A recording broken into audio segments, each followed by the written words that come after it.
Salve galera, beleza? Então vamos lá, vamos ter mais uma aula da nossa frente 2. É uma das aulas mais importantes que vocês precisam assistir aqui nesse canal. É a aula sobre massa atômica e massa molar. O conceito de mol, aquele número 6 vezes 10 a 23, ele é extremamente importante e é requisito para várias outras matérias que a gente vai estudar. Então é importantíssimo que vocês entendam hoje. Não é só saber que mol é um número, tá? Eu vou ensinar aqui de onde que veio esse número que vocês tanto trabalham. Então vamos lá, vamos começar aqui com o conceito de massa atômica, então, que muitos alunos se confundem, beleza? Os átomos, só para a gente relembrar, são estruturas extremamente pequenas que apresentam um núcleo que contém prótons com cargas positivas, nêutrons com nenhuma carga e elétrons aqui com carga negativa em vários níveis de energia, conforme a gente viu na aula de modelos atômicos. Então, ó, só para a gente deixar aqui para ilustrar para vocês, né? A massa de um próton tem esse valor, 1,66 vezes 10 menos 24 gramas. A massa de um nêutron tem esse valor também, muito parecido com a massa do próton, só vai mudar aqui na quarta casa decimal. E o elétron, ele é muito menor do que o próton e o nêutron. Ele vai ter aí uma massa cerca de 10 mil vezes menor. Então você precisaria de 10 mil elétrons para dar a massa de um próton, da massa de um nêutron. Portanto, a gente considera a massa do elétron desprezível, beleza? Agora imagina você fazendo cálculos matemáticos usando essa unidade aqui, esse valor de massa. Bem ruim, né? Bem porcaria. Então, essa unidade aqui ela é bastante inconveniente, ela não é útil para nós, né? A gente precisaria modificar essa unidade para que ela seja mais fácil de trabalhar matematicamente falando, beleza? E aí houve a necessidade de criar a unidade de massa atômica. Vou explicar para vocês a definição de massa atômica, mas só para a gente entender aqui, ó, a massa atômica é a média aritmética entre a massa do próton e a massa do nêutron. Então você pega essas duas massas aqui, divide por 2, você vai ter algo dessa ordem de grandeza aqui, ó. Então, 1U, convertido para gramas, ele tem esse valor. Faz sentido, já que o nosso próton e o nosso nêutron são as únicas partes do átomo que vão ser consideradas na hora de calcular a sua massa, ok? Então, mas o 1U, na verdade, é uma média aritmética entre essas duas massas aí que eu coloquei para vocês. Beleza, mas na ciência a gente precisa provar as coisas experimentalmente, então a definição, o padrão que foi usado aqui para construir essa unidade de massa atômica foi o átomo de carbono 12, tá? O átomo de carbono 12, ele tem 6 prótons e ele tem 6 nêutrons, tá certo? Então 1U, ele é 1/12 da massa do átomo de carbono 12. Vamos calcular isso aqui? Então, pela definição, 1U é igual a 1/12, 1 sobre 12, a massa do átomo de carbono 12. Então, ele não tem 6 prótons e 6 nêutrons? Vamos colocar essa massa aqui em gramas, tá? Então, ó, parte do próton, 6 vezes 1,66 vezes 10 a menos 24, mais, agora a parte dos nêutrons, 6 vezes 1,66 vezes 10 a menos 24. Então, 1U, na verdade, vai ser isso aqui, né? Dividido por 12, vai dar exatamente 1,66 vezes 10 a menos 24 gramas. É aquilo que eu mostrei no slide anterior para vocês, tá? Só que agora com uma definição científica, fácil de você fazer esse experimento, então uma definição formal, ok? Estou explicando isso daqui porque muitos alunos, todo ano que passa, vêm tirar dúvida para mim e falam: ô Virgílio, não entendi aí o que é a massa atômica, é 1/12 do átomo de carbono, que merda é essa? Então, a merda é isso aqui, ó, é só uma média aritmética, é um jeito pomposo de você fazer a média aritmética, beleza? Então, formalmente falando, a unidade de massa atômica U é 1/12 do átomo de carbono e a conversão de U para gramas é de 1,66 vezes 10 a menos 24 gramas para cada U. Beleza? Legal. Não precisa decorar esse valor de U não, tá? Esse 1,66 você não precisa decorar. Eu estou colocando aqui para a gente definir o mol lá para frente da aula, tá? Mas você não precisa decorar. Maravilha. Então, olha só. A gente não consegue colocar na balança um átomo, um elétron, um próton, um nêutron. Então, como é que a gente consegue calcular essa massa? Tá? A gente calcula essa massa usando esse aparelhinho aqui, ó, espectrofotômetro de massa ou espectrômetro de massa. Uma abordagem experimental. Basicamente é um aceleradorzinho de partículas, né?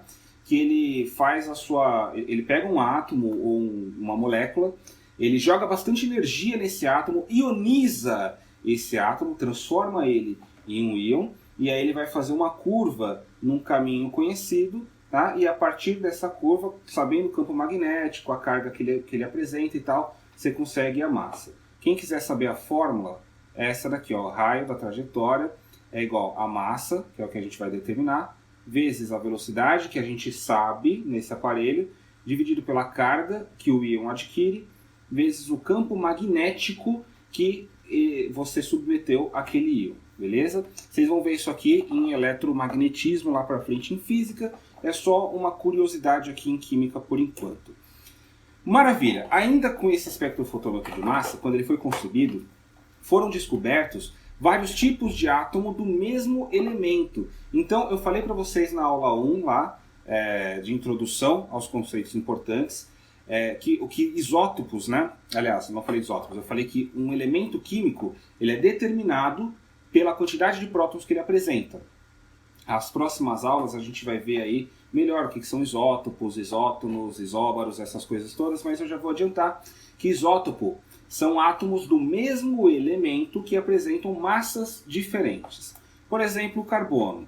Você tem aqui, ó, na natureza um carbono que tem 6 prótons e 6 nêutrons, o carbono que tem 6 prótons e 7 nêutrons, então vai ter massa 13, e o carbono que tem 6 prótons e 8 nêutrons, então vai ter massa 14.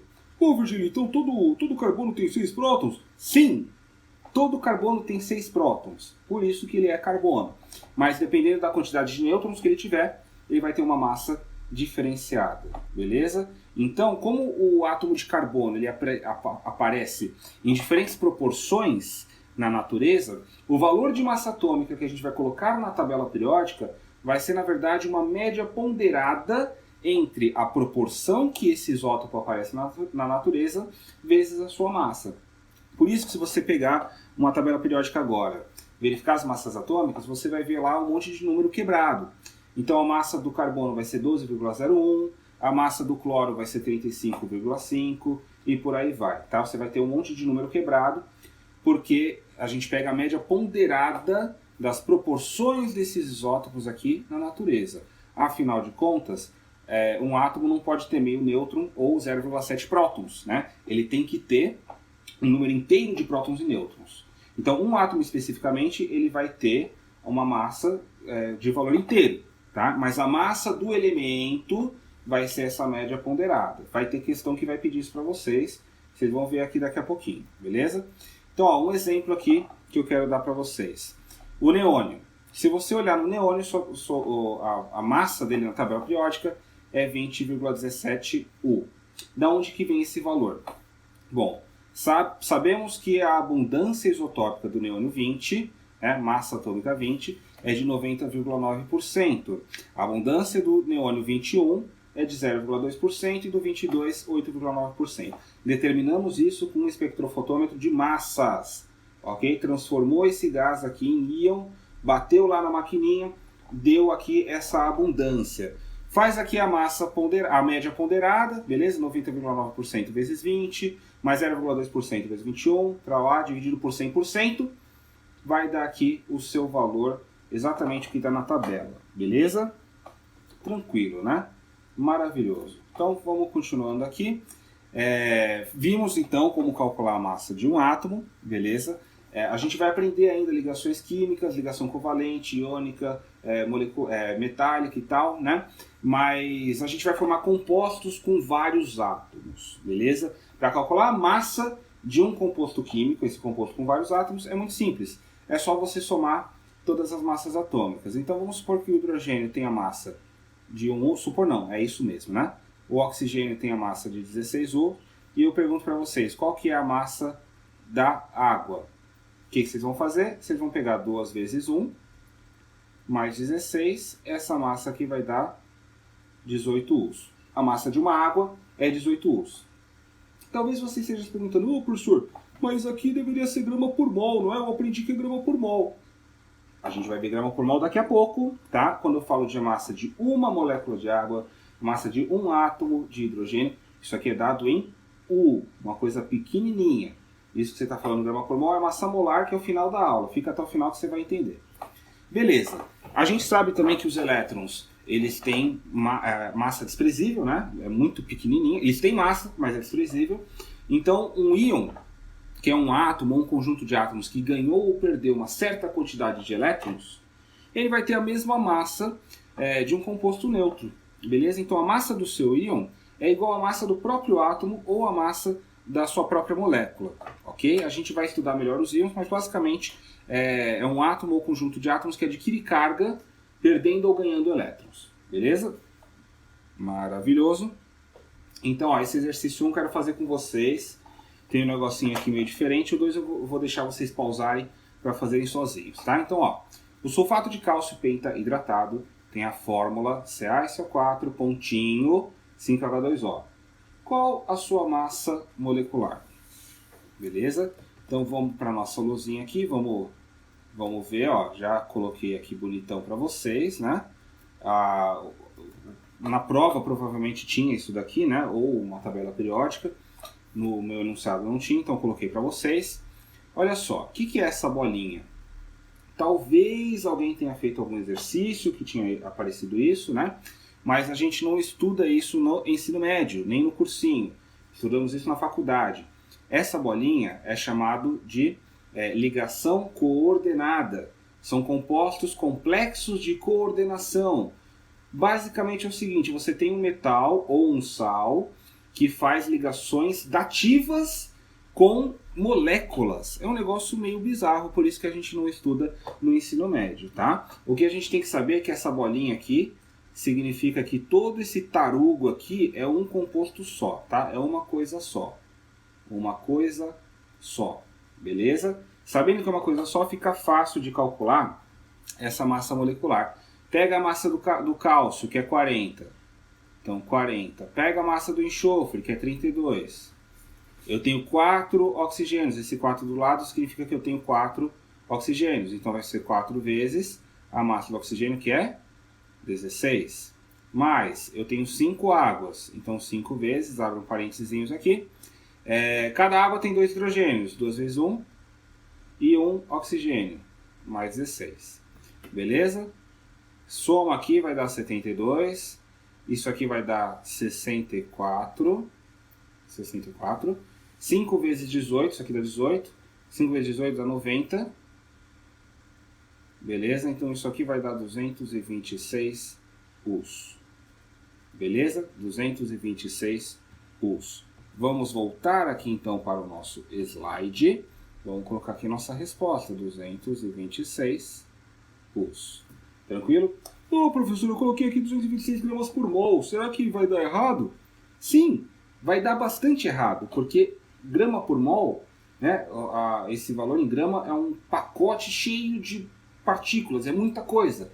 Como ele pede massa molecular, ele está querendo massa de um composto só. Tem que ser em U. Beleza? Legal. Então esse 2 pode pausar, tenta fazer aí, quebra a cabeça um pouquinho e vamos junto, vamos nessa. Ó. Com o auxílio da tabela periódica, observe o gráfico. O gráfico é retirado de um espectrômetro de massa. Antes de ler os itens aqui, vamos interpretar esse gráfico aqui, né? No eixo Y, você tem uma porcentagem de íons que se chocaram ali com a partezinha que detecta, né, com o detector, e a massa, o número de massa desse íon. Lembra que o espectrofotômetro de massa, ele transforma o seu átomo em íon, por isso que está escrito aqui porcentagens de íons, beleza? E aí são os diferentes isótopos aqui daquele íon, tá? O íon de massa 10, íon de massa 11 e íon de massa 12. Maravilha, então vamos lá. Quantos isótopos o gráfico representa? Esses 3 aqui que eu mostrei para vocês, né? Então são 3 isótopos. Quais são eles? Eu vou chamar aqui de X10, beleza? Massa 10. Vou chamar de X11 e vou chamar de X12. Esses 3 aqui, tá? Poderia chamar de outra letra, do jeito que você quiser. B. Qual a abundância isotópica de cada isótopo? Ou seja, qual é a porcentagem de vezes que cada isótopo aparece? Então o X10, ó, analisando no gráfico, o X10 ele aparece em 35% das vezes. O X11 está aqui, ele aparece 10% das vezes. Maravilhoso. E o X12? O 12 aparece 55% das vezes. Olha só que legal, hein? Maravilha, já foi aqui a abundância. Qual é a massa atômica desse elemento? Massa atômica dada em U, massa de um átomo. A massa que aparece na tabela periódica, eu vou fazer aqui em cima. Vou chamar de X a sua massa atômica. Você vai pegar a porcentagem vezes a massa. Então, 35% vezes 10. Peguei daqui, ó, 35 vezes 10. Mais 10% vezes 11. 10% vezes 11. Mais 55% vezes 12. 55% vezes 12. Tudo isso dividido por 100%. Maravilha. Então isso aqui vai dar 350 mais 10 vezes 11, 110. 55 vezes 12, 660. Tudo isso dividido por 100. Então o seu X vai dar 1120 dividido por 100. O seu X vai dar 11,2 Us. Us porque é massa atômica, é a massa de um átomo. Então aqui vai ficar 11,2 U. Beleza? Maravilha. Então deu para pegar bem essa parte, né? Vamos então falar do famoso mol, tá? A massa atômica, como a gente viu, ela melhorou muito o aspecto matemático da ciência química, ok? Mas temos um impasse aqui. Você consegue pegar uma molécula de água só para fazer experimento? Um átomo de carbono só para fazer experimento? Não dá, né? É inviável. Seria necessário milhões de dólares para que várias pessoas, numa faculdade, por exemplo, conseguissem fazer experimentos com uma molécula só. Isso é inviável. Então, os cientistas precisaram criar um artifício para melhorar também agora o aspecto prático da coisa. A gente melhorou a matemática, falta melhorar agora o aspecto prático da ciência química, né? Foi aí que foi criado o conceito de mol. Muitos de vocês já devem saber que um mol são 6 vezes 10 a 23 unidades de qualquer coisa. Mas da onde veio esse número? De onde veio essa porcaria que a gente usa tanto na química inteira? Bom, os cientistas eles perguntaram o seguinte: quantos U's eu preciso ter para criar 1 grama? Tá? Quantos U's são necessários para ter 1 grama? Vamos colocar aqui na lousa para a gente ver? Então, ó, quantos U's são necessários para ter 1 grama? Como que vocês responderiam essa pergunta aqui? Bom, a gente sabe que 1 U, não decorem esse valor, hein? 1 U vale 1,66 vezes 10 a menos 24 gramas. Beleza? A gente sabe disso. Então, quantos U's? Ao invés de colocar X, eu vou colocar A. Quantos U's eu preciso para ter 1 grama? Observem que eu tenho aqui grama debaixo de grama. Então, U vai ficar debaixo de U. Meu A vai sair a resposta em U. Beleza. Faz aqui a sua multiplicação em cruz. Eu já vou isolar o A, tá? A igual 1 vezes 1. Né? 1 vezes 1 dividido por 1,66 vezes 10 a menos 24. Beleza. Como que a gente vai resolver isso aqui? Ó? Como é que eu vou melhorar essa potência de 10 aqui? Vamos lá. Eu vou criar aqui, da onde não tinha, tá? Não tinha, eu estou criando da minha cabeça um 10 elevado a 0 aqui, beleza? Surgiu aqui da minha cabeça um 10 elevado a 0. Quanto que é o 10 elevado a 0? É 1. Se eu multiplicar qualquer número por 1, ele continua sendo ele mesmo, beleza? Propriedade das potências. Quando você tem divisão de potência de mesma base, você conserva a base e subtrai os expoentes. Então isso aqui vai ficar 1 dividido por 1,66, né? Não mexe nisso aqui, vezes 10, conserva a base é 10, subtrai os expoentes. Beleza? Então 0 menos 24. Então esse A vai ser 1 sobre 1,66 e agora vezes 10 elevado a 24 aqui em cima. Tranquilo? Agora eu vou pedir para você que está em casa assistindo esse vídeo, pausa esse vídeo, pega uma calculadora e calcula esse valor aqui, ó, 1 sobre 1,66. Faz esse cálculo, eu faço questão, dá um calculador aí no computador, no seu celular, faz essa conta, 1 dividido por 1,66. Isso aqui vai dar 0,602 vezes 10 a 24. Passando para a notação científica, anda uma casa para a direita, desce uma casa decimal. Então 6,02 vezes 10 elevado a 23 us. Nossa! Então é daí que veio esse número. Caramba! Isso, galera, exatamente. Então são necessários 6 vezes 10 a 23 us para você ter 1 grama de alguma coisa, beleza? Então vamos lá, vamos voltar aqui para o nosso slide, tá? Eu falei para vocês que 1 mol são 6 vezes 10 a 23 unidades de qualquer coisa. Mas olhando esse quadro aqui, ó, olha só que legal. 1 mol de U são 6 vezes 10 a 23 us. Eu sei que 1 U vale essa porcaria de valor. Então, 1 mol de U, 6 vezes 10 a 23, que multiplica 1,66 vezes 10 a menos 24. Se você multiplicar, vai dar exatamente aqui 1 grama, tá? Então, 1 mol de U equivale a 1 grama. Beleza.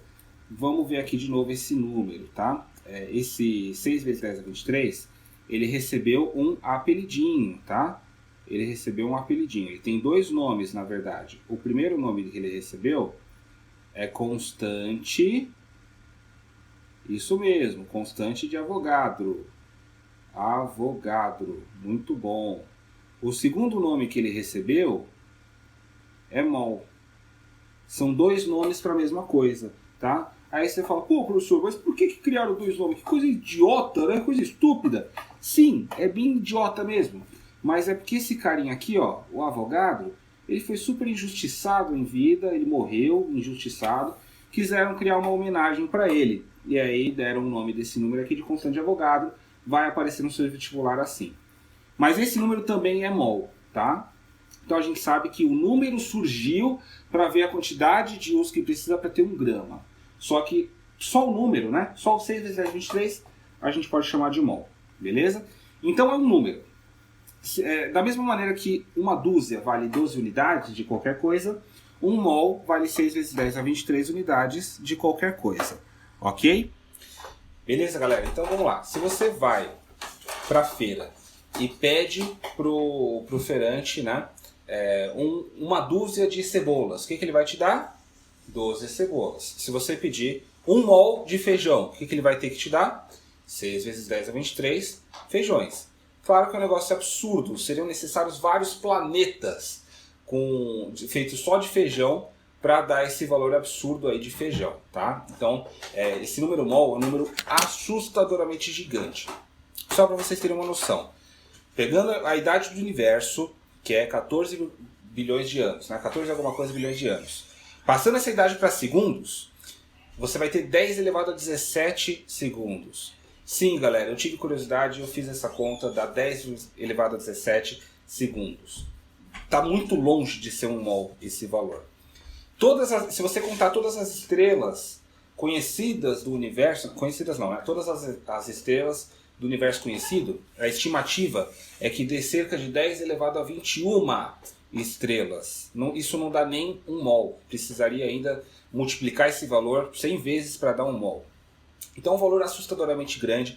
Só faz sentido a gente usar esse nome mol para coisas muito pequenininhas, beleza? Coisas bem pequenininhas como quantidade de átomos, quantidade de moléculas, partículas a nível atômico, beleza?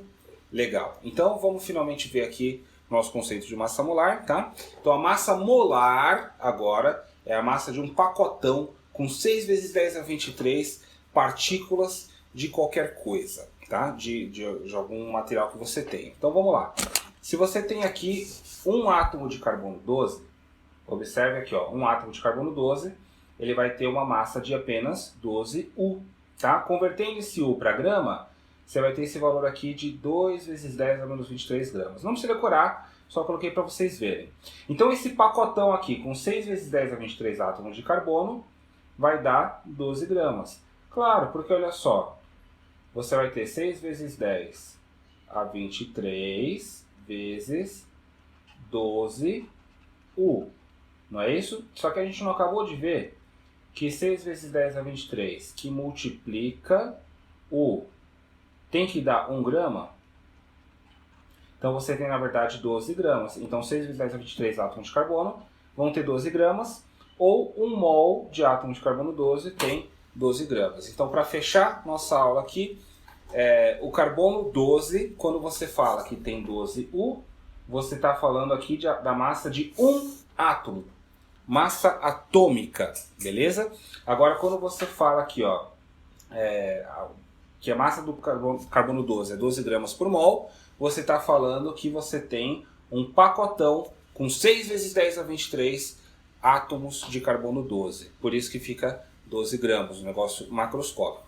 Então, esse número mol, ele faz aí a conexão entre o mundo microscópico, com esses valorezinhos aí bem pequenininhos, com o mundo macroscópico, que é a sua balança, aquilo que você consegue enxergar e fazer experimentos. Então é um conceito extremamente importante e central na nossa ciência química. Até em física aparece isso aqui, vocês têm que saber muito bem, beleza? Então, o próximo vídeo eu vou gravar algumas aulas, alguns exercícios aqui com mol.